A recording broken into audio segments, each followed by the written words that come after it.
Recording.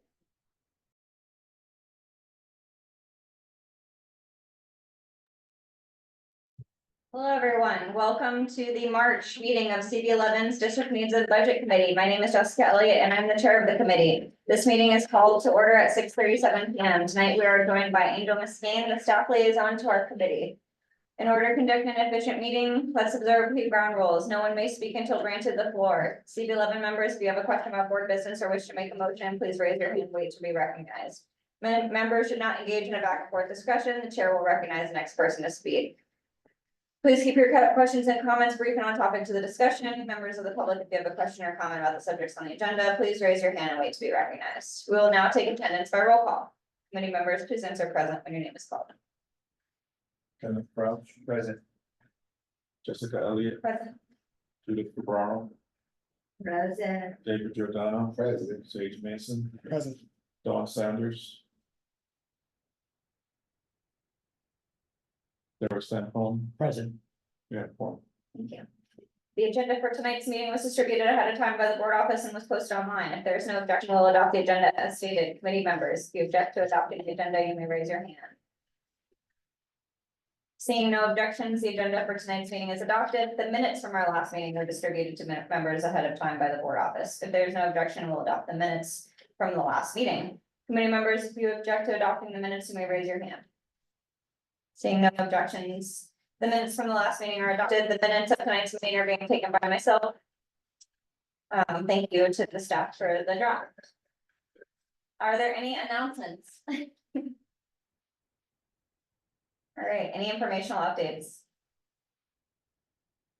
All right, for our presentations and discussions, we will just discuss the statement of district needs working draft as a team. And then it would be great to just review quickly the work plan for this year, see where we're at, and just to understand, like, in a perfect world, what we would be doing and how we can start to think ahead towards the future. So I'm going to share my screen.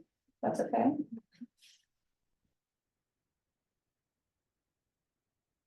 Can you unshare? You're good. Oh, I can share. Okay, I'm sure. Oh, no, I can't answer.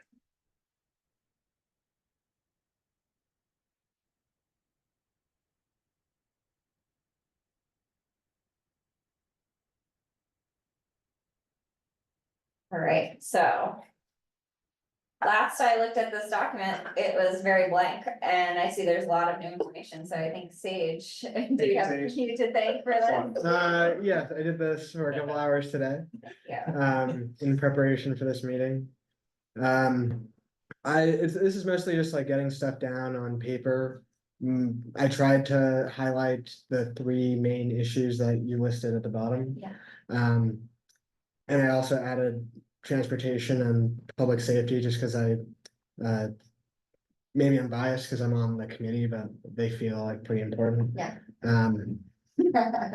Yeah, and then yeah, but I don't know if, like, all of this is just, putting pen to paper and Perfect. figuring stuff out as we go. And then in those specific issue areas, I just like highlighted sort of what I feel like the focus has been for the last couple months, topics that have come up. Yeah, and then in the section after this section where people get more specific about issues, I just copied and pasted basically what was in the like overview and put it in this paragraph. Okay, great. Awesome. Is there anything specifically you wanted to call out in these introductory paragraphs? I, especially when I was writing about like affordable housing and homelessness, I felt like I was sort of out of my element in terms of like using language that I feel wouldn't like upset anybody. Or somebody might like raise their eyebrows and be like, that's not how I would have said that. And so I have a great respect for like the previous iteration of this, Yeah. where I was a little more critical of Oh, like, definitely. that's not worded very well. So yeah, I would go back and basically like rewrite a lot of this in just like different language, but I think once we have like everybody has like their respective ingredients in it, it'll be easier to make things flow. Perfect. I I guess any advice for the rest of the committee when it comes to like, you know, you weren't listed, I don't think, as the affordable housing person, but like, you know, how did you best take your first step, I guess?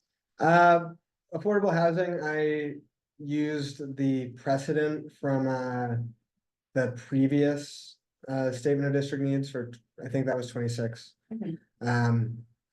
Primarily in terms of the structure, so I already had the data for like how much affordable housing was created. Because hasn't been really any recent updates to the sources that we've used since the 2010 to 2020 like time interval. Right. And then just sort of my insights as to like what is bothering people. Yeah, Raising rents. deductive reasoning. Yeah, often whenever like a developer comes and presents their project, people are like, we're talking about affordable housing, but like, is it really affordable to the people in the neighborhood? Because it's just a percentage of the citywide AMI. Yeah. Nationwide. It's the region, right? It's this area, that's it's the same AMI in like Westchester. Yeah. And then I updated some of the data just to, you know, I think, much of the sourcing came from like previous iterations of the American Community Survey. Yeah. The most recent like available data for that is 2022, that has been like analyzed, pretty recent. And it's starting to emerge like the post-pandemic Yeah, trends in that. I think there's like a survey available for 23, but it's not like searchable in like a useful way. The Citizens Committee for Children is a really good database system. They do it, I think, every 5 years. They used to come and present before the board, but they have really great demographics. It's online now, but it used to be a book. It's like, get it. yeah. Because it helped when I would have to write like small grants of things. Can you repeat the name? Citizens Committee for Children. And I think that would be a good document to keep separate of just like all these different places that we're finding stuff, so that when it's time to update numbers, right, we just gonna go there, find the latest version of that, latest version of that, so Like a reference document. Yeah. The cities, I think it's every 10 years. It's like long durations of time. Mhm. But the Citizens Committee, I think they do it every 5 years. Okay. So, you know, depending upon when they did it, it's how relevant, you know, it's pretty still relevant to data. Mhm. We don't change that quickly. I'll look it up. And I think it's a good idea to have, because there are a lot of, I kind of just got tired of like searching for, and I imagine that some version of that is what happened in like the last. I think So- it'd be good to have a thing that we keep coming back to, because then it's like. It makes It'll- sense, right? it'll all Like, be this organization said this 5 years ago, now they say this year, and like, it just feels coherent if you're. It's also who sits and writes it, right? Because then again, what your focus is also, because you're even speaking with one of the chairs. Right.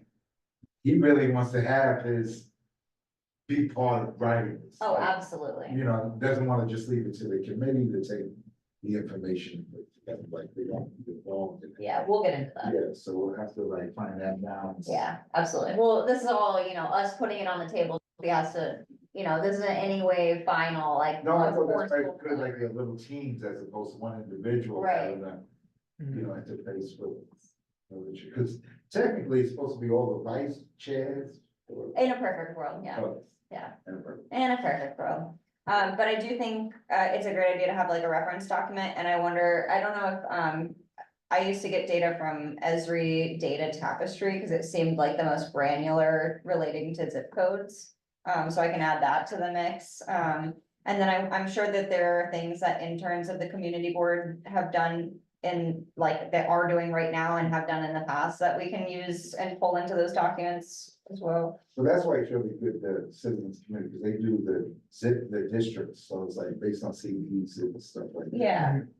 So it's highly related to each individual.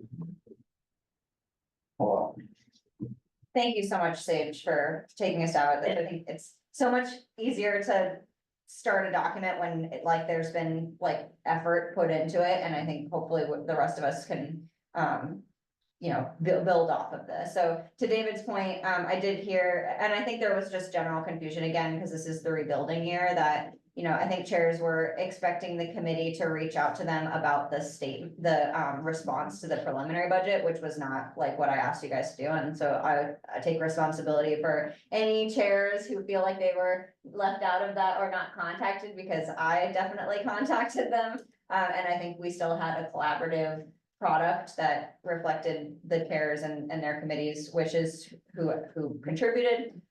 So I'm not concerned about that, but I think with this document, because I've been speaking about it at executive loosely, that, to be prepared to hear from, members of the district needs and budget committee. So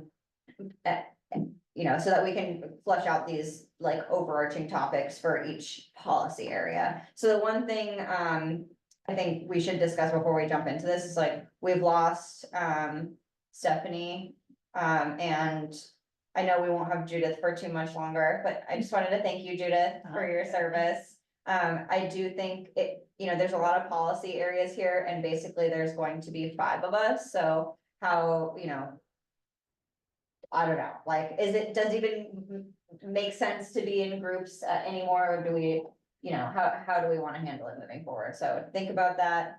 If you have any immediate thoughts, feel free to jump in. But if we're gonna go through it, originally we had said Health and Human Services was me and you, David. So I think. And Isaac ain't letting us do anything without. Exactly. I have spoken to Isaac. He was gonna send me the committee goals and progress, on things, which is ideally what we're hoping to build towards, is every committee has clear goals and things that they are working towards within the, fiscal year, and following up on from the previous fiscal year, and that, we're in this continuous virtuous cycle here. But I think, David, you and I can just, I don't know, set up a meeting with Isaac and confirm these lists of items against his committee's goals and progress. So for overarching themes, I don't have a most important issue, related to healthcare and human services. So multiple things. Yeah. So many different target populations. Oh, yeah. And everything's intersecting, so it's probably gonna be something broad that touches everything, from the mental health and substance abuse and all that, but we had, some overarching themes for immigration and civil rights, also, affordable and supportive housing, as we've been seeing land use applications come in, committee goals for public education specifically, so the addiction forum that they had, the goal was to provide resources, but also to educate the public and vice versa, we can all learn from each other. And then community feedback, we're hearing obviously from the community about equity and service for the provision when it comes to, like the, overdose prevention, sites generally, and, there's some other topics that Isaac's gonna send. Is there anything else, big picture that we feel is important for the narrative regarding health and human services? I was wondering, just because it's not one of like those top 3 things. Yeah, In terms of structure, are we gonna have like a mention of it in the intro? Or are we gonna wait until we get to like a section? probably wait, Okay, right? Unless it's one of the top 3 issues, I would imagine.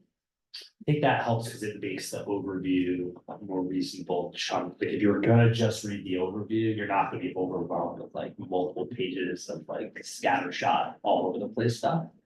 And we could probably connect some of the top 3 goals, like to all of the Oh, areas, like tangentially. Mhm. But I think it's probably better to keep that overview on the shorter is better approach. Is my thought. So if someone wants to specifically look at that section, they'll scroll down and then everything will be there for the ones that don't get mentioned in the overview. Yeah, the good and bad thing is that literally everything touches literally everything else, so. Are there any resources, relating to like, where we can grab data from? As it relates to health and human services? City has stuff. The community health profile. Yeah. It's fully online now, but it's pretty thorough. Thank you. Find the link I dropped. Unless someone types faster than me, it's just very easy to do. All right, We got it. Yeah, the Lord's help me, okay. and then for youth, education and child welfare, can we just take a stab at some of these items? It's okay if we don't wanna take a stab at the main issue, but maybe we can start at overarching themes and committee goals. David, Intelligent and mental health is the big one. Right? And that's where we overlap, you know. that- yeah, Could someone bump up this document again? I'm just can't find it. Is this the one that where we like assign goals? I sent you an email, I It's think. in the agenda. Oh, yeah. Perfect, okay. Right, Should we it's just pop it Even in better, there? yeah. So, yeah. Thank you. Any other Or the themes? email that. I guess like summer youth programs, Yeah, but summer youth is not the problem. Yeah. It's really the work, learn and grow, which provides opportunities for work experience during the school year. yeah. It's only 10% of what they supply to summer youth. Right? Mhm. So when we talk about 70,000 spots, we talk about 7,000 spots. Yeah. Um. You know, another one, and this might be, I don't know how everybody, but LGBTQ youth. Yeah. Is a big. In our community. Yeah. And, Um, you know, the youth violence is the other one, well, it's not just youth violence, it's violence. I mean, the impacts like. yeah, You know, too often. Yeah. It's not abnormal. any goals specific that you can, Yeah, Asher has the. Derek, feel free to lay it. Yeah, yeah. Yeah. Well, so I think something that is like, you know, the underutilization of the existing, like, Department of Education, what goes on in schools, like chronic absenteeism is a huge problem all over the city. And looking at the health profile, I see it's even bigger problem in East Harlem than the rest of Manhattan. It's like if you're not going to school every day, all these great things that go on in these places like aren't being taken advantage of.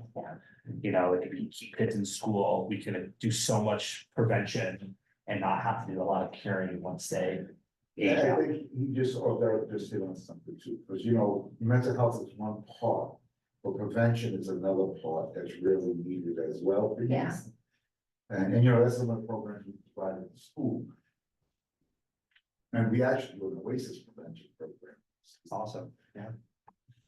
We also do a Love the Waste, sexuality, kids, you know, children. that- Yeah, yeah. School. I'll give the exact goals that we have for that. okay, And I think the way, just like it connects to other things is, you know, many students, especially at the high school level, even at the elementary school level, like they're not going to school every day because of economic insecurity. Right? We have students that they're paying rent, yeah, you know, so they're not coming to school to work a job, or younger kids are taking care of siblings. You know, so if we can address some of those other things, right, all the kids should have to worry about is going to school. Yeah. And that's not the case for kids in this home. Attendance went down right away right after Trump was elected. It was like A lot of the these, immigrant population kept their kids. yeah, Like, you saw it in the lunchroom, you know how you see it full in energy, and it was just like, why? well, parents were worried that they would, you know, kids would be taken, snatched. And we had a situation where a parent was coming late from the shelter, and we heard there was a raid at that, so we didn't know if the mother could have been picked up. Now what do we do? Right. Multi-level.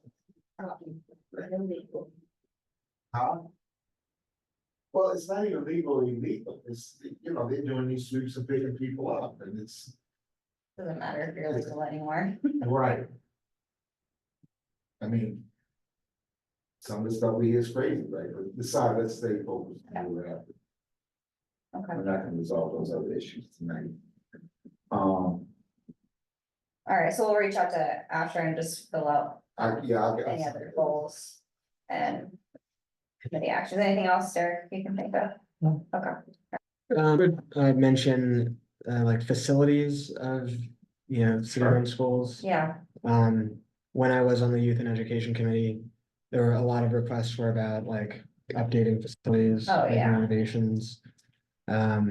Schools that just like lacked the resources they needed. Charter schools that needed space and wanted to convert like religious or formerly religious schools, like Catholic schools. Yeah. Into charter schools. Mm. And the relationship between charter schools and public Ah, schools yes. in general. Also technology in schools, and it's not just like equipment technology, it's upgrading electric to handle the technology. So that's, you know, it's constant. And what we learned is also when you advocate for those are different parts of DOE. Yeah, Where you get the equipment is different than where you're gonna get the electricity. wow, yeah. So you have And to. you end up on the list and you gotta wait. We always think to be a And priority. by the time they upgrade it with the old stuff, you gotta get back on the list. Yeah, that's how it works. And that's like, so I'm just gonna add that as an issue with collaboration, interagency, I guess. Or I guess. Well, intra- I think it's purposely set up. Yeah. To not make it easy to get done what needs to get done. Oh, yeah. It's a slow process. And then once you already get on, so, you know, we were able to get funding in children's aid for the school. But to do it on school, that goes to school construction up there. Right, So now we wait for it to be a priority of mine as opposed to me go hiring the contractors and just doing the work. yeah. And then there's like, I heard a lot of MEP related issues with schools, So the air conditions are. the bathrooms, the air Like, conditioner. we're summarizing school, and we do not have air conditioning. It's wicked. Classrooms have. Not a lot of common areas. So those are again the same thing, but those are the continuous things we've been. Sorry. I thought that comment was for the, facility improvements, but it was related to that conversation, sorry. Well, you know, it's also interesting, what we find is when we advocate with the CEC and working more with the D4 district. A lot more of those things end up helping get funded along the way. I think it is coming in, Oh, yeah, you know, yeah, exactly. and then becomes a priority. That's where the redundancy helps in certain cases. Cool. So right now, public safety and emergency services is just Sage, so I think at minimum, I will assist. Thank you. You're welcome. I think like a good like next step would just be like sending this to Michelle Okay, and having her comment. okay, Where are we now, public hearing? Mhm. Yeah. Sorry. And same for any like intro paragraphs to any section. yeah. So in terms of, so just for my understanding, is this, sort of reiterating what was said in the intro section, or is it Yeah, slightly it's, different? I was editing a little bit, Yeah. but it's like 90% the same. Okay, I think that's fine. Okay, in terms of overarching themes, from public safety. I guess there's Second Avenue subway, right? Yes, but I don't know if that is part Yeah, of separate this. section. Yeah, transportation seems like a different. Oh, But, true, um, thank you. yeah, so here I talked about, Quality of life. mostly quality of life stuff, general decrease in violent crime. It seems like every time the precincts come, they're like, things are better. Even though, they don't often feel safer. Yeah, So also referencing that like there are still like people are not feeling especially safe, yeah, even if the numbers Yeah, do we, suggest otherwise. what do we feel like we can put in here about that, like perception is reality, fact is like, yes, crime is down, but everybody seems to think it's up. And because that's how, what they're perceiving, does that feel like? To what extent to careful rise that? Because otherwise we ask for solutions to the problem, like.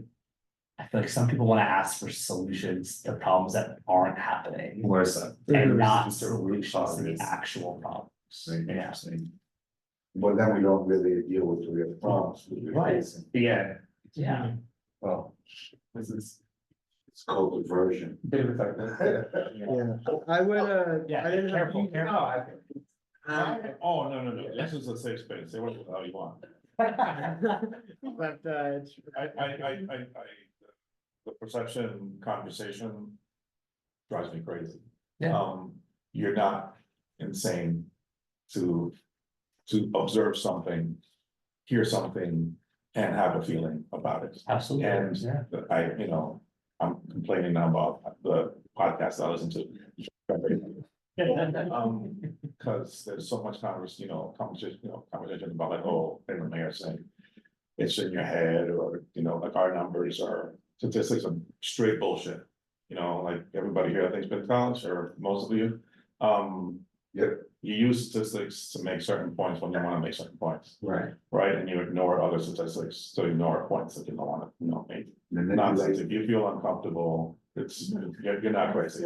Yeah. Like, it's a real thing, and I think how to say that colorfully, clearly I can't do it, or just in this moment. But I think I agree with whoever started to say that, I think it's something that should be spoken to. Right, because people do feel things, and we get those, reports you get at public safety, I get in my district service. And it's the top 7 categories, the last 28 days, all that same stuff, and then, oh, everything's down, I'm like, looks filthy, all I see is syringes, and I heard a bullet shot, and I'm like, am I imagining it, So like. What they're saying has, elements of truth, I'm not gonna, dispute that, but there's more that isn't said.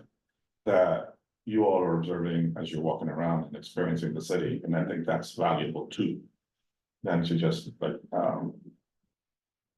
Today was with. kind of, leave it to categorize it as perception. My issue is not with you guys, it's with, fucking mayor. It says it's all the time, like, you're so You irresponsible, don't have to, it'll be over soon. so, well. Well, hopefully. But anyway. Any other- I agree with what you're saying. Yes, any other overarching themes for public safety? We have quality of life, violent crime, residents' experience of safety. no, just like ideas I have that kind of are tagged to each of those things, like, Yeah. I wanna just put some data in here. I wanted to earlier today, like, look up the statistics for what, like, the 2, 5, and 23rd precinct have presented on, but I didn't have time to get into them. I added a link to Vital City, if you guys, I don't know if you guys are familiar with it. It's a former, I think, commissioner, the mayor runs this. Research, news research site focused mostly on safety crime issues. You might find useful, she like cites a lot of stuff. Mhm. Liz Glaze. Thank you, Angel. Chris Baker? Mhm. Did you watch it? There you go. Many years ago. Was she in what? At my, mayor's office of criminal justice. Oh, I always get that confused with MOCEJ, Oh, I don't the Mayor's Office of Climate and Environmental Justice. know. Of course he would. Environment opens.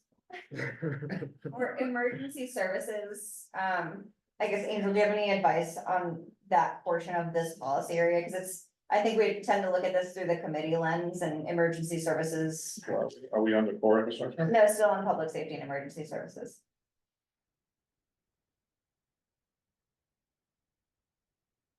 Fire department. Yeah. Stuff. Yeah, just something to think about, because I feel like we sometimes limit ourselves in how we think about it. Yes, yeah, so you're listing their names, just so like, as a prompt. Yeah. I think. Okay. Maybe. Fire department. All right, so I'll just say confirm. Any related. Emergency services, okay. Next. Is core infrastructure, so we got 3 of us on this one. So this was just a dump of information, I'm not sure what the top issue is, and I don't know if you all have any opinions, but just going through the overarching themes. right now, all I have is flood risk and resiliency. But I think we can add a lot more: core infrastructure, city services and resiliency. I think we can put sanitary. That's- Yeah. Sanitation garage that never happened. Mhm. I've been here 20 years. Yeah, and it never happened, built by the town of it, right? I think we should just write sanitation services. Huh?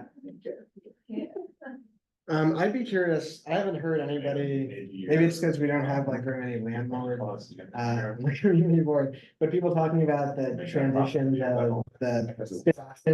Uh-huh. Uh, Angel, we are having two conversations. mhm. Sorry, What was your conversation? it doesn't matter, I didn't bring up candy. Um. I was just saying, I am curious what people's thoughts are, and I haven't really heard anything about, the implementation of the trash cans. To prevent Oh, rats. little gray black ones. Oh, the rat proof truck. Oh, yeah. Yeah.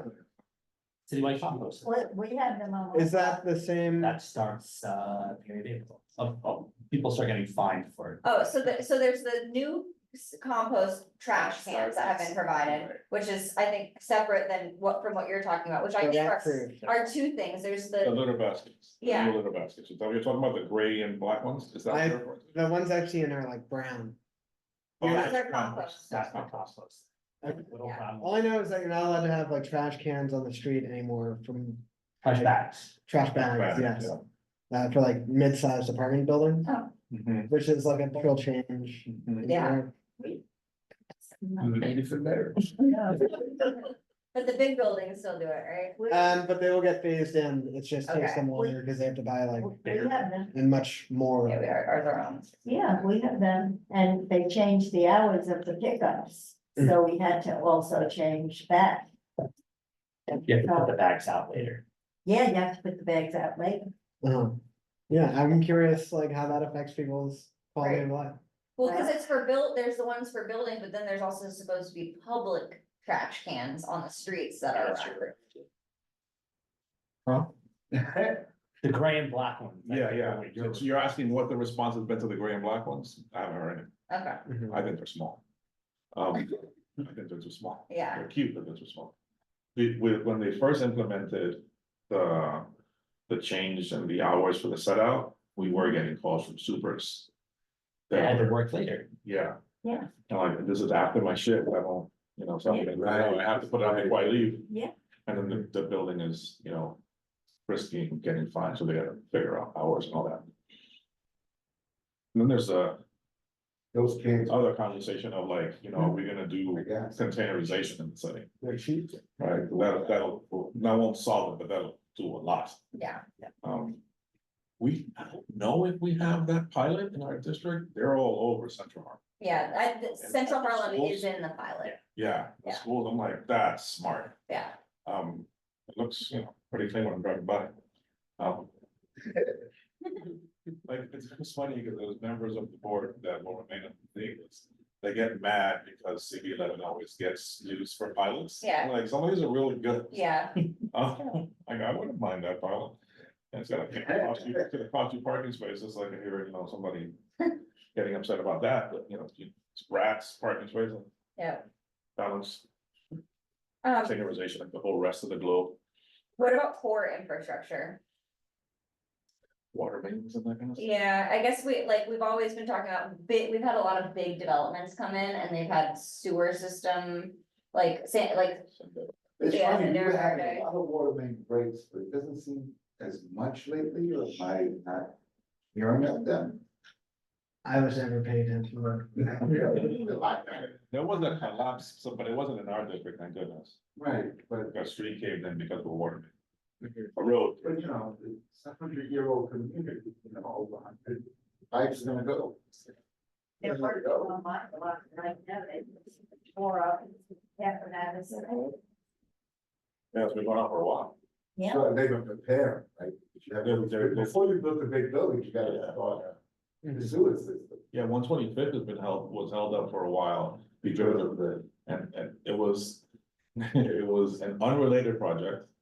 but it was a DOT project, it was a DOT project to extend the sidewalk. But that plan also required moving the traffic signal. So they needed to move the utility lines underneath, so they opened the street. Once they opened the street, then the people put their hand up, we need to put a new water main in. Yeah. So that held it up for the longest, years, all through the pandemic. So that's why, Putting it yeah. in. So. Maybe that's why we haven't had any lately. Yeah, right. It's a good thing, it's annoying, but it's good. Hopefully we keep going that way. You know, we're working on Madison Avenue. Long time. But I think that's an interesting point, right? It's like. A lot of this stuff is reaching the end of its usable life. Oh, yeah. So it's And like yet, one all the kind road. of, let's not wait till it breaks, like, what is the plan to be proactive? You know, things like they're doing a big project, let's open up the street and replace a bunch of stuff in it. I know they do that stuff. It's Like, essential. when they Travel. repave, they bring in the utilities to, here's your chance, and if you gotta dig into that street later, you pay extra. So I think more stuff like that, it's. You open it up, oh, let's go down now. Yeah. Yeah, Connected with Second Avenue subway, like what is gonna go on when they gotta do the 125th Street station, like that's gonna be crazy for that all up, right? Most of that station is gonna be really far underground, Yeah, so I don't think we're gonna be disrupted for sure. But not like it was, pretty soon, and or probably be in the lower part, but it's like the cap cover, or the cover. Yeah, I'm sure there's a reason they're not doing it, but I think it'd be great if the Second Avenue subway continued west Yeah, and hit like Hokel the. talked about that, right? Hmm? Hokel talked about. Yeah, it. that was someone's preliminary. Go to the plan. most. Oh, they're not excluding it as a long-term possibility, Ooh. That- Okay, But they're they're not gonna do it, like, they're not gonna, But I think the tail part goes to Lennox. yeah. but it doesn't, the train itself, you can't get off at Lennox. No, just the story part. That's what you- Mhm. So it gets you a good part of the way. So yes, Yeah, Do we- but that's the West Side's problem. is this where transportation comes in? I forget what the other ones are. Oh, no, transportation, Just- okay, cool. I also wanted to mention like gas infrastructure. Oh, yeah, Also just in the vein of like usable life for things, but, I don't know if in past statements of district needs, we talked about the explosion that happened here. yeah, And there are frequently gas leaks, yeah, you know, that infrastructure is often like over 100 years old.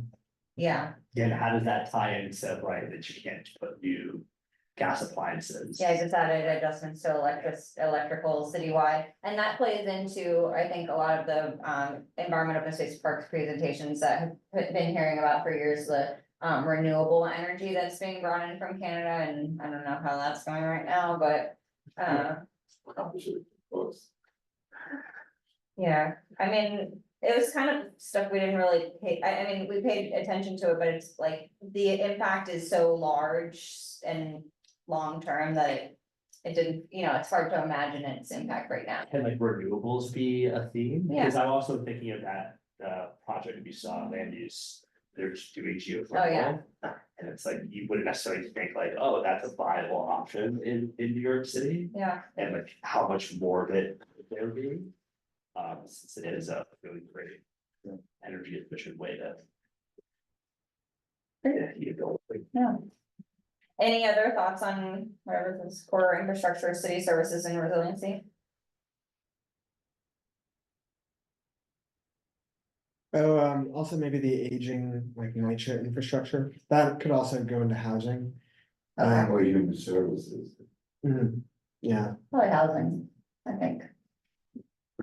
We'll get to it. We got a lot of nation. Well, here we are at housing. The problem with, I feel this is such a ridiculous series of things. It's like the three biggest topics all at once, so, this is our monster category. Anything this, that you want to talk through on this initial zone here? I think, you know, what I mentioned earlier is a pretty good summation of it. Talked about the creation of a new affordable housing, the creation of new housing in general, rising rents, issues of displacement. I took out a lot of the language from the previous statement that had to do with like gentrification specifically. Okay, I don't know if that, I didn't know what to do about that. yeah. My words on, that's good, I'm glad you did. Yeah, it feels like, Like, we are just in like an evolving neighborhood. I didn't feel the need to like make it out to be like a big enemy that we are like fighting. And it seemed like in the past statement, that's sort of the tone. No, it was. As far as housing goes, it's not just rentals or night shop. I mean, they had that program, the 421A, which is now non-existent. 485. 45. Yeah, but it still does not apply to those of us. And there was a whole big thing on CBS News that 27,000 people are involved in that bought into this program. And 27,000 people are involved in these particular co-ops that were built for low income to moderate income that now they took away. So what happens to the 27,000 people that are still in that, program that ends in around 27 or 28? And especially for seniors. I know there was a big talk about that on the housing committee, that they were trying to figure out, like, what are they going to do for the seniors who intended to age in place? If they bought something rather than rent it. So, What was originally promised? That's the thing I'm trying to still. well, the tax abatement was for 25 years. But of course, HPD, HDC and all, there was no backup plan. What happens after the 25 years? What's the backup plan? Especially. Exactly, pay the tax. Right, is that, I mean. The program's over, pay the tax. I think it's, the plan is that you get 25 years of affordability Yeah. with an air quotes, and Right. then it's presumably now geared towards market. Market, Right? It's all unfortunately part of. So- Oh, but it's also, That's not what it is.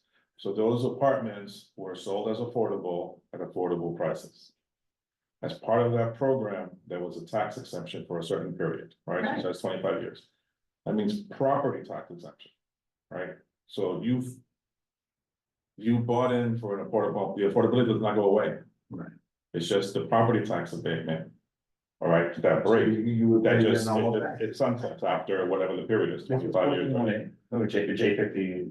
Is 421A for these co-ops, So you would pay your normal taxes, is it, then you pay property tax like everybody, so you got 25 years with your tax, right, I will pay. yeah. And Yeah. that. So the catch is in these situations is that people that were thinking of, aging in place in those buildings now are faced with a property tax bill. Right. But the other argument is that you've had 25 years to pay off your mortgage. Mostly, right? And most- So, right, so you would have had to, let's say it's a 30-year mortgage, you have 5 more years of mortgage and that property You have tax. no money. Right, but it's a concern because, those, costs are costs, so the housing committee has now passed 2 resolutions on this. Asking for the state to expand its property tax breaks for seniors and Yeah, I people just living didn't with understand the disabilities. original. Wow. I missed the, Yeah, we've done 2 of them, huh? I had just missed the original, like, as we were talking, like, what was the original agreement? So what, that's 25 years? But then what happened? But then it also, I mean, I understand, and not to sound insensitive, but if I know this is happening, I got a plan for this. It's like, I know I'm gonna retire, I'm gonna get social security with a pension. Well, that's what happened. A lot of people have retired since that. Right, but it wasn't like they didn't know this was gonna happen. Oh, yeah, but everybody also thought there was a backup plan. But what backup plan was is that you got the abatement, like, Also, property taxes now may be a lot higher than people anticipated when they moved in 25 years ago. Yeah, and Yeah. people I retired. see, I don't disagree. My No, parents bought a they- Mitchell in the 60s. And they bought it for $3,000. And we sold it on the open market for market value. Because we bought it out, and that was the plan. And we did the plan. Those that couldn't buy it, unfortunately, were allowed to stay in the building and live at the same market value that they paid, but they didn't own it. I don't think we're very far afield of. Yeah, of our- But they're all Yeah. programs for seniors. Yeah, we'll let housing committee work out the specifics of that, but I still think it's that conversation generally is important to our current conversation. So any other overarching themes? Go ahead. I think it's like really important, right, that. What we're asking for, as we're seeing in these different committees, is like, we need more, we need abundance, we need to build, we need supply side liberalism, we need stuff. Okay, that's fine, I love it. I'm happy to download Yeah, it. Terry? I'm more like that guy, but I do. So I feel like So I think- Before I love. So I think that like that is really important to include in all of this, is that like New York City used to be a place that people could come from all walks of life and do all different jobs because you were better off coming here doing that work. And that's gone away, right? Back to that part, right? When Bloomberg said that New York City is a luxury good, right? It's a penthouse. And that just can't be the case. And the only way out of that is to build more stuff. Right. And some of the infrastructure of New York City was designed for a much larger population, right? The water system, the water coming from upstate can handle way more people. There are We had neighborhoods some in New people in York the City sixties. that had more people living in them Yeah. even further back than that. And so I think that has to be a really important part of this, because that's the only way to solve affordability. And we talk about like demanding affordable housing, but we need more housing. We need more of everything, and we need to judge our success by not the amount of money Not the that went to the funding, bill, The numbers. but the outcome, what like actually happened. And I think that needs to be a common thread in this part particularly, because the solution to homelessness is housing. All of the services are great and important, but that's just keeping people in their current situation of staying on the street, right? And it is things like providing a variety of housing experiences, right? Bring back SROs, right? And like that belongs to this as well, because we need to provide all things that made New York City great, whatever you want to say it was at its greatest. The fact that there's not just going on my soapbox, the fact there's buildings that are iconic in the city that could not get built today under current building code is absurd. It's Could you give us an advanced copy of the book? Right, okay. No, I listened to one of the podcasts. Oh my God, you guys with your Yeah. podcast. Sorry, I know. Go ahead, Angel. There's so many good ones. Yeah. So I would add to that, and not only, definitely, but also the preservation bit. So like back to the gentrification question, right? Like striking the gentrification, like I've always had an issue with gentrification as a word because it gets used by a tool by the people that are claiming to be defending the people that they're defending. Too much, and it kind of gives them an excuse to like actually do work, like you have to build and you have to preserve. Right, aggressively preserve. And in what you're building, you have to include affordability as much as possible. So if you're doing thousands upon thousands, and you get a percentage, that's thousands and thousands of affordable units, right? While you're maintaining the current, as much of the current supply of regulated housing as you can, right? So like unregulated housing, keeping that affordable requires a miracle, but regulated housing, keeping that, right? Because it's a market unit, you can do whatever you want with it. But if it's regulated in any way, you have to be very aggressive, keep being very aggressive in pursuing preservation. So they felt like in the last, two more seconds, in the last two, the last two reps for Council 8 have done a lot of preservation stuff. So when George comes and presents and he's like, look how many we've done, it's because of that. Right, like we made an effort years ago to do this whole study. Premier Sanchez is now a council member in the Bronx, was wasn't our planner, but worked with us when she was at the Regional Planning Association on a study of like, anticipated expiration of rent regulation, right? So we got ahead of that. That's been used as a tool. to preserve stuff, so all like, yes, and that other stuff. Okay. So more of what we've been doing. So, like, I always remember, I was talking about a map we had here that showed all the buildings that were gonna be unregulated with taxes. Well, understand that we're gonna lose all of their, right? How do we get developers and, to preserve and but to build new affordable housing that, or preserve old housing with tax breaks or those things and keep it, because this neighborhood is just gonna change, like, you So- can't so- stop what's happening. What you're referring to are maps from that study with the Regional Planning Association, right? So they were looking at, in 10 years and 20 and 30 and Right. 40. We're now at 20, but a lot of that, so like that tool, like finding all that and put it out all in one place, has been used by electeds and agency and not developers, but property owners to engage the city in their preservation program. So a ton has been preserved as a result of that. Not all of it, because some of it is like, like if you're in Michelama, for example, and they choose out, then they're out. Yeah. Right? I mean, I felt guilty with it. Well, putting you aside, a lot has been preserved, but there's a lot more opportunity, like what 1199, I think, got done, and that's the wrong place, there was another name, but it doesn't matter, but a bunch has been done, but more should be done and continues to be done. I would add, if I could, Mhm. and I don't know who can, come up with better, I don't know, but what I brought up, you're an use, what I brought up last month about, with HPD, about these warehouse buildings. We need to figure out a way to begin to make an argument there, a convincing argument. So, For something, as far as I'm concerned, that's a dramatic thing that's happened to the community, and I think the response has to be something dramatic. Right, like just standing there waiting is not gonna move those buildings off of their current situation. Yeah, I mean, I think the solution there, because things like a vacancy tax. You can imagine how difficult it would be to enforce that and how easy it would be to evade that. And it's why a thing like a land tax is the solution, right? This building is taxed as though every apartment in it is rented.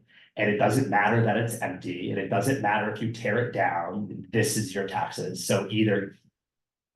Do something or get off the pot, Yeah, and like that's the solution, that that was something talked about like 150 years ago.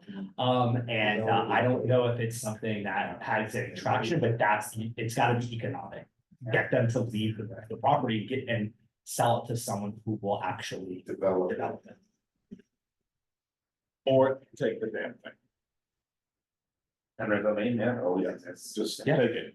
we've done it before. So the other day I just did a back of the envelope with your exchange help, calculation for like, what is it, 106 with Chases? So like that string of Yeah. buildings, and then back around the corner is another string of buildings, and across the street, all the same people. Just back of Same the people. envelope, same family, Really? just back of the envelope, 700 units. Just like that. All right, come on. Like, we have buildings with more units than that, but still 700, right? But, 700 here, 700 there, Imagine all the businesses we can support. Yeah, yeah, exactly. right? Okay. Because we celebrate building with 100, like it's Right. this big deal, and it's like drop in the bucket. And then we spent thousands on house, people and hotels. Yeah, we do all kinds of stuff, and then things that are right Right. there, obvious to any person, anyone. That They're would like, not oh, be why at doesn't the somebody same live there? It's a cost. fair question, but for no good reason. This is all great conversation. I just want to bring us back. Any housing, economic development, or land use items we want to add to this list? Overarching themes: affordability, displacement, preservation, especially regulated units, NYCHA campuses and improvements, city of yes, homelessness and SROs, vacancies, lots, and housing units. We'll confirm committee goals with the 3 committees this touches, and then talking about the transitions from 421A to 485X, seniors aging in place, opportunities and outcomes generally. And then resources, George James, RPA maps. Other, Do we have something on infill? I mean, it's like, it just feels like it's there, it's just under the water. Did, Because they did their piece years ago. But we really haven't heard it. infill, It's taking the NYCHA developments Oh. and building luxury apartments on NYCHA For the Put that out for the yes. final. Yeah. procedure, I guess, right? Yeah. They can still develop within their current development rights, but they're not, They don't get access to some of the enhancements. Right. Boosts. yeah, Well, the developer that built my building and the others, not, we're not the only one that was under that particular abatement. But we have the parking lots in the back of a couple of them. As soon as that 421A expires in 2720, they're building buildings there. The developer is going to build a building. The developer bought the land for like $15 from HPD. So they're the ones making the money, and they're going to build where the parking lots are. I think 20, up to 20 stories, is that correct? Yeah, they're gonna build there and they're gonna build in the next building that has the parking lot. So wherever those, The space. yeah, that BFC, L&M, they're all, you know, they're making the money, and many of us, even though we had a 25-year abatement, you still have the seniors now who intended, like I said, to age in place. What do you do with them? You know, and the thing is that there are programs like the SHE program. A couple of people in my building pulled that program to try to get into it because they're seniors now. They're in 80, 85 years old. And the fact is when they looked up the address, they said, oh no, you're still under the 421A. We can't do anything for you until the property itself is no longer under that program. I hear these conversations, we should probably keep those to housing, but Yeah. it's still relevant, so I just wanna keep us moving. I said this would be a short meeting. Okay. Transportation and mobility, another three link committee, thank you to the team. A summary coming out of the top, or this looks new, because there was nothing at the top for transportation, right? There were a couple things for transportation. Okay. And it was all the way at the bottom of the, Okay. because it wasn't one of the three main Right, issues. got it, So it could even be Just live here. removed, maybe. yeah, But I talked about the Second Avenue subway. And got into a little bit more detail about like how the situation is up in the air with Yeah. like congestion pricing, essentially paying for it. Yeah. Also mentioned the renovations to the Park Avenue Viaduct, the pedestrian, or rather just like the trend of turning traffic lanes into more pedestrian friendly avenues. It's wider. Pedestrian friendly and also like bike lanes and bus lanes, just less like rapid traffic transit through the major corridors. And people complaining about that, like taking away parking. For the Okay. Park Avenue Viaduct, that is going fast. Is that gonna be done in a year? Like, should that, if this is our statement for next year, should that go in it? I'm just. I think they're currently in phase one. There's like several phases. Oh, okay. Yeah, they started two as well. Sometimes don't take it until it's, Oh, of course. you know, it's like, Yeah, it's when it's loose funding, Yeah. you know, like. But That's they're- another one, right? That's a 100-year-old structure that it seems like they were proactive, to some degree, proactive, but not expensive. How are they doing that? Which part? So there's the part here is one. Yeah, yeah, And then above 125th Street is two, yeah. right? So how are they gonna do the middle? Like with the brick. Where the station is? Uh-huh. How do you do that one? Anyway, What I could do, fascinating. remember the presentation is actually like at double capacity, it wasn't designed to have as many trains as it right now, so. Look, what they're doing out there is amazing. Yeah, Mhm. not my street now, I love it, I'm just happy it's happening. Yeah, I'm impressed by it, but I also think like this issue is different from like the Second Avenue subway because this is just like a highway through the neighborhood. It stops at 125th Street Yeah. and most Right. people People are aren't getting on. Yeah. So I think the disruption, like, it's good and it's nice that like, you know, a brick isn't gonna fall on somebody, you know, maybe. As they're like walking under the underpass. But I think that, it's not really something that like has a huge benefit to East Harlem. Although I that think the is something underpass that, are yeah. concerns, yeah. Well, sure, it's something to think about, like things like reverse commuting and using the city ticket and like going to the Bronx, like. That is an underutilized transportation opportunity in a post-pandemic where like the people commuting. Far into the city is like way down, although it's gone up since congestion pricing has started, that's still like an underutilized corridor. You know, so and then what will that look like when they do changes to like the project that's gonna go through the Bronx, 4 new stations and then go to Penn, like that's gonna have some changes to the people using the Metro North, so. Mhm. I mean, it's definitely something to think about how how it'll affect the community in the next 100 years. Yeah, and I do think, I take, it does have some benefit. I think like La Marqueta will have a better space. And all the stalls will be better lit. It's dumb. Mhm. That whole car is so dumb. That's so. Just adding some things here and we can go through it, just thinking, about what I've heard and just listening to you all here. Or is it, the Third Avenue improvements that they heard about recently, that there's been a lot of conversations about bus stops. So for overarching, thank you, Sage, we have Second Avenue subway congestion pricing impacts. Park Avenue viaduct improvements, underpass concerns, something, I think Adem has brought up a couple times in the last month with the lighting and, it's generally trash and feelings of unsafety underneath the overpass. Yeah, DOT adjustments to the streetscape, as was mentioned, reverse commuting, generally congestion pricing as it relates specifically to the MBPA's residential permit parking program. Do you feel like that's worth No, mentioning? No. Oh.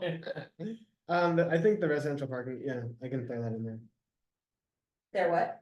I can throw that in, worth mentioning. I think it's a pretty low bar for. Sure. Yeah. Mhm. Well, I mean, I would imagine, so also the part, this isn't just for us to like, do all of whatever we're doing here, but like, I'm imagining that public safety and transportation at some point is going to take a position on residential permit. Right. Yeah, it seems like everybody is on board for it. They want to, What did you say? whether they want to or not. Mhm. yeah. So just like trying to think about like what the committee might do in actions and, what we're anticipating here, but, I don't know what the public safety and transportation goals are unless anybody else does. I'm not sure. Okay, So yeah, something that committee asked for historically, I think we should make sure to either keep or reintroduce is, the dependability of bus service. On Madison Avenue and Third Avenue. So this new plan, the Third Avenue plan, like, no help.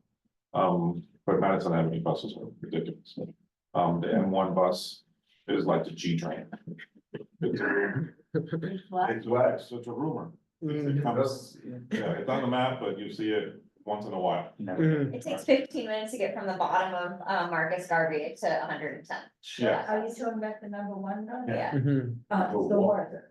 What? And it's, and it long has been. yeah, So like something we said years ago and the MTA didn't really take us up on it. Was changing the routes for the Third Avenue buses and the M1 bus. Because what we found, or what we theorized was that. The buses, because the routes are so long, they were getting stuck downtown, wow, right? So that's why you're waiting forever, right? So you're. Plus the one. Well, they did that, like Right, the so like- M5 and then Well, you the kind of split it, M55. right? So you have north of and south of. Because there's really nothing. North of the 59th Street Bridge. That would necessarily need to impede those buses that much. right, But it's just getting stuck midtown, multiple places, right? Bridges, tunnels. So we threw that out to them years ago. We had hoped. This pre-pandemic, the city was, MTA was doing these, bus route redesign efforts by borough. They did the Bronx, And then we were supposed to be next, it didn't happen, and I lost track as to whether they Yeah. gave up on that initiative or picked it back up. But they looked at everything and they were, you know, doing very extensive community engagement in terms of getting ideas for like changing routes and adjusting routes, but the routes along Third Avenue and the routes on Madison Avenue are not dependable. And we also have, a lot of, and it's great that the buses are equipped to accommodate people in chairs and strollers and all this kind of stuff.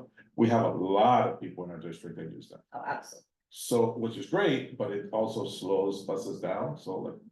Takes a little bit of creativity, maybe add some like, Access around. yeah, some like very, every single stop buses, and then some that just do every third stop. Just to kind of mix it up a bit, so you can get, you know, you can move things along. The other issue is double parking along the bus routes. Just added it. And when you said the buses are slow, the first thing I thought about was double parking. So the thing about like the north of south of, so they did that with the M5 Yeah, and the M55. So they did that concept, so that's something that the committee wants to like reference to the. What is that? So it's like it's like more on the west side. Yeah. But it runs along like Broadway, Fifth, Sixth Avenue, Gotcha. Riverside Drive. Yeah. But it used to go all the way to South Fair. Yeah. So I'm sure that what you're describing was happening. Yeah, Did they cut it in half, or does one make the rest of the journey and one begins at a certain? There's like an overlap portion like in Midtown of the two routes. Mhm. But if you did want to go the full length, I do think you'd have to change from an M5 to an M55 and vice versa. okay, so we have a lot of stuff here. If we just read through, if anyone wants to throw anything else in. Second Avenue, oh, we already did this. I just added, the bus service dependability and routes. I put pedestrian bridges to Randall's Island. I don't know, there were improvements to that a while back, but I don't know. I don't know, it's That's something, part of the district that's not talked about. yeah, We walk over that bridge in the summer. yeah, so just, 103, right, on the third. Yeah, I um, mean, it works fine, it's been fine. Yeah. The 125 has always been the schedule. Yeah, because we take it to Randall's, the kids. go Yeah. Yeah. Programs up there. and then bus stops and bus reliability, and then just loss of parking. I know Angel hates ferries, but people keep mentioning ferries. I like a ferry. DOT changes the streets, specifically improvements that have been coming through, but also like the change, they just make changes without saying anything to anyone, like the lights. I don't know, was that light change on Third Avenue, something they said before they did it, or they just did it? Light change, I've heard that. So it used to be that if you were a car, the lights are timed so that if you're the first Oh, one, yes. you get, you know, you just can, if you're going the speed limit, you can just go. And That's on they Third- changed it First from- Avenue and Third Avenue. yeah, they changed it from 25 seconds to 15. Or 25 miles an hour to 15 miles an hour, so that it's the bikes that are driving the lighting. Yes. Well, when I drove, the First Avenue and Third Avenue. It's not like that anymore, unfortunately. Yeah, well, How did you get around the horses? I'm sorry, he's mentioning the fact that I'm old. Oh, She's just curious. Mhm. I'm just Genuine question. different time. Curiosity. You're just a veteran. That's a ride, and then resources M5 and M55 bus routes north of, south of. Thank you. Yeah, but you know, on Madison Avenue, they have 3 buses. You have the 3, the 4, and the 1. And, but on the hump, That number 4 is a long shred too. yeah, but those turn on 110th Street to go west. Yeah. The M1 is the only one that goes all the way up. And that's why that bus is really a necessity, because there's no other bus that Yeah. goes all the way up. Yeah. It's just a horrible, like you have to wait 40 minutes for it. Yeah, that goes right to the bridge and then. Yeah, exactly. Last section, y'all. Parks, culture, and other community facilities, that's you and me, David. We've just got investment for equitable parks and playgrounds, green infrastructure, library support and programming. Environmental justice, supporting schools. I don't know why I wrote that. No, I think that's good, because a lot of the, overlapping playgrounds and open spaces are either, parks or Yeah, schools, so. okay, well, any immediate thoughts, is it, I guess, the cultural and other community facilities, probably what's gonna need the most attention here, so I know like our, So just as a point of announcement, Sport Time, they sent out an email, but I've been speaking with them, then, Angel, they're going to be expanding. They're gonna have an event on April 30th to make those announcements, so they're expanding beyond just doing tennis. what's beyond tennis? Padel? I told them I wouldn't say, but I. No, none of that nonsense. Oh, okay, No, Yeah, you'll let them make their announcement. They're gonna have the ribbon cutting next month. then. April 30th, it is Yeah, at 10 and then they'll a.m. come. and It's a sore subject, because she wasn't invited. It's really mad. We'll get in trouble. Thank But they're planning to come and talk about I'm that. going as children's aid and community. aid, I'll come with you. Just because we gave them such a hard time. But it works. It did work. It did.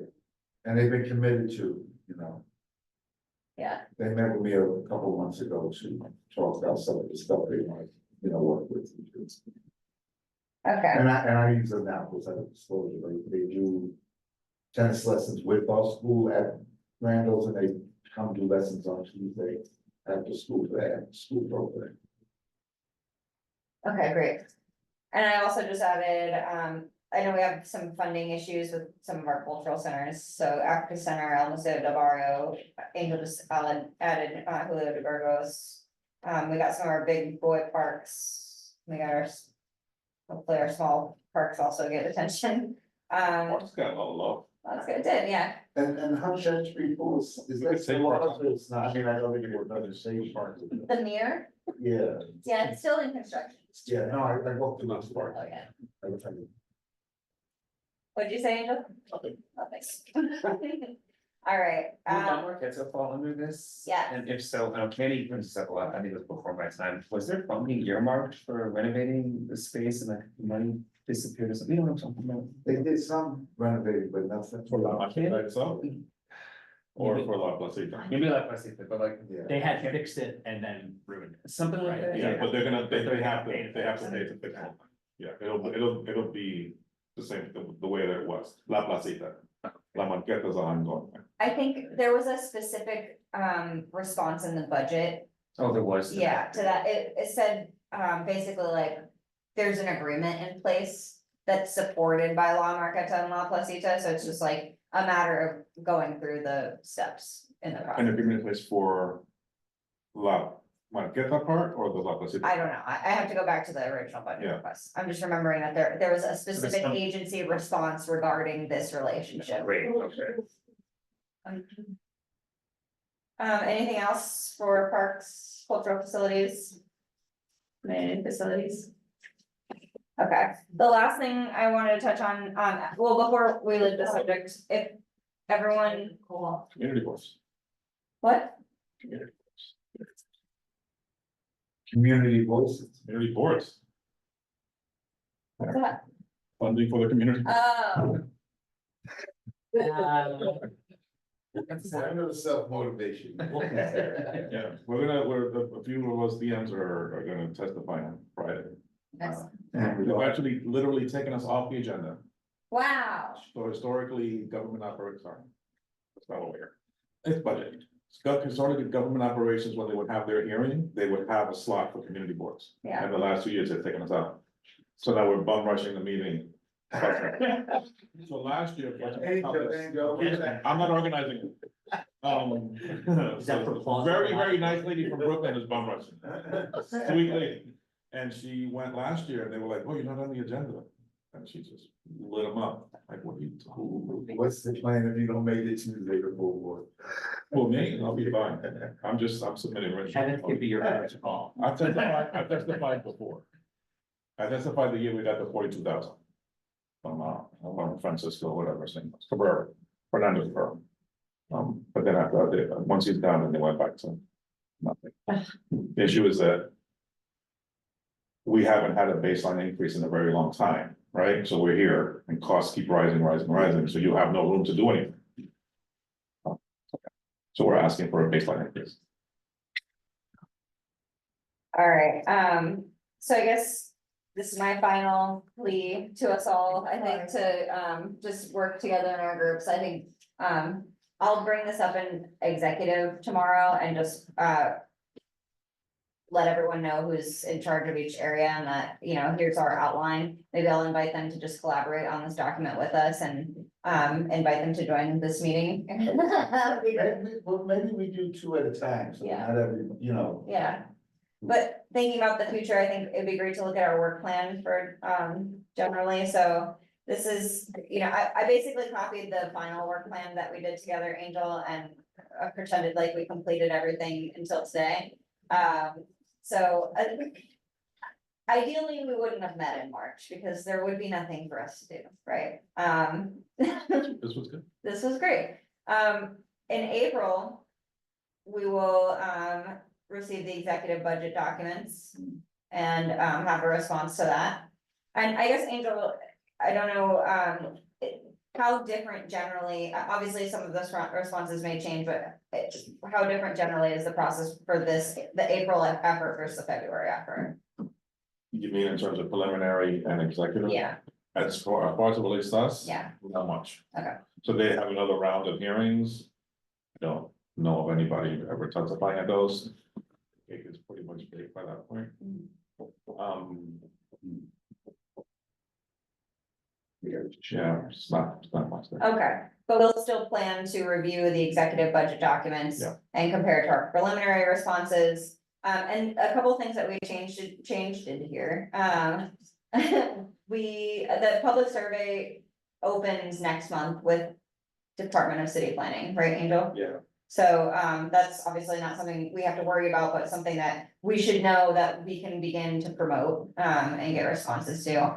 And then, it also says review planned and completed committee actions, and as we've discussed this narrative and all the, you know, hopefully interrelated processes here, that ideally committees in their committees are thinking about what have we accomplished this month or this year so far. It's getting to the end of the year, the fiscal year, and what are we looking forward to still accomplishing? If we're looking ahead immediately to budget in the opening of next cycle, and there are things we wanna ask for in the budget that we don't have actions for, how can we create actions around those in the coming months? It's basically like a, I don't know, checkpoint for us to make sure we're on track for October, so, Because that's connected to this idea of like things we asked for should have a resolution. Yeah. Associated with it. That's the vision. Yeah. And that's what that piece is starting the process for. yeah. And then it doesn't happen right now, because we have not effective elements, but we're going to I make it think work. like you said, we focus on those three main, you know, so it's not everything we're trying to tackle. Yeah. You know, as we're beginning this. Well, I mean, I think hopefully the committees are doing that work separate. It's not like we're doing that work for the committees, right? It's not our job to do that work for the committees, but we, I think, are the impetus to push the committees hopefully into that work. And everybody needs to contribute more in general on the committee board. No offense to everybody, generally.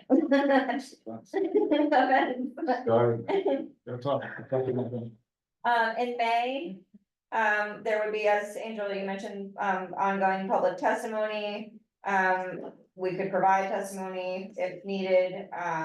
We would begin to schedule district budget consultations, prepare those questions. And then the committees would, you know, be in partnership with us in preparing for those efforts. Then we go back up to the top for June, and this is our last month before we're ready for the summer. So, in June, we get the adopted budget documents, and we'll disseminate that. We're again continuing logistics for district budget consultations and, reviewing reviewing this document to make sure that we're in alignment, right? And then promoting the survey. And Angel, feel free to jump in anytime. July, we would not be meeting, as a community board, but we would be holding district budget consultations. And if there's any need for us to meet, we could meet. I hope that we don't have to. But I think that we should start thinking about the district budget consultations, and we had that sort of roadmap on, I moved it to another document, so I'll send it with the, follow-up to this committee, meeting, but it's the, sort of action items from the community board, action items following up with elected officials, following up specifically with city agencies, so that we already have, we know what we need to do. It's just putting that into action, August again, still not, meeting. We don't meet in August. More district budget consultations, the public input survey would close in August. And then we would start to, begin the real budget process, so hopefully we've prepared ourselves by August for this process. And I think that we would then be working, with the staff pretty closely on getting, recommendations for budget requests. September, public hearing on the community district needs, working with the committees to set goals, reviewing public survey responses, reviewing the budget requests, making it, and we just went through this, so a little bit of PTSD, but making budget requests and recommendations for changes, hopefully that we're prepared for, and it's not like the first time we're looking at it. Again, we just touch on the district needs budget work plan, make sure we're all on the same page before we get into October. And then in October is our big month, doing the big work.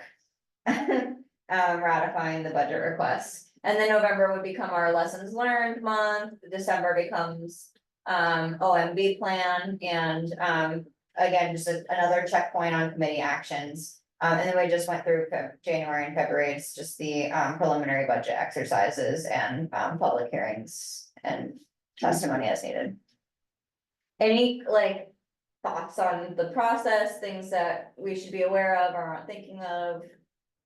Concerns, Angel? So, I don't have to decide now, but maybe you guys should consider whether you do or don't wanna do a town hall. The first year we did it was quite good, and then we just had it done. And that's in the summer. Yeah, we did it in July, do it whenever you want. Jesus. It was Carl did it, organized it, and we had really good turnout, a lot of public participation, all the electeds were there. Takes a little bit of ramping up, but, so think about it and see if you wanna do it. When will we think about doing it then? June, May? Well, I guess it'd be something, we'd have to have a full board meeting, right, What? for the town hall? Nope, Oh, it was a whole separate event, oh. I feel like I was there, but I don't remember it at all. it was online. It was Oh, a- that's why. The part of my life that is imaginary. Yeah, that's for you. Okay, yeah, Pretty well. That's how you got all those elections. Huh? That you got all the elections in the room. but- Yeah, I don't know, maybe it was. Schumer? Did you get Schumer? Schumer was at a community You board. did get on one of us was, yeah. Yeah, And then, people put on your cameras. oh, exactly, yeah, Schumer said that, he said, put on your cameras. love it, yeah, I do remember that. he was still on the good side, now. Would it be possible to do it, would it be possible to do it virtually again? I know we don't wanna lean on virtual, but if that was successful. Sure, yeah, there's no, it's not subject to open meetings. Okay, So- anything else? Alright, any old business? Any new business? Thank you all for your time. Roll call, Kenneth Crouch, Peter, present. Jessica Elliott, Okay. Judith Cabrera, Here. David Giordano, Yeah. Sage Mason, Present. Don Sanders. Derek Stanford. Present. Yeah, Paul. Alright, this meeting is adjourned at 8 o'clock. Thanks all. Saved you both back. What? Like the first night.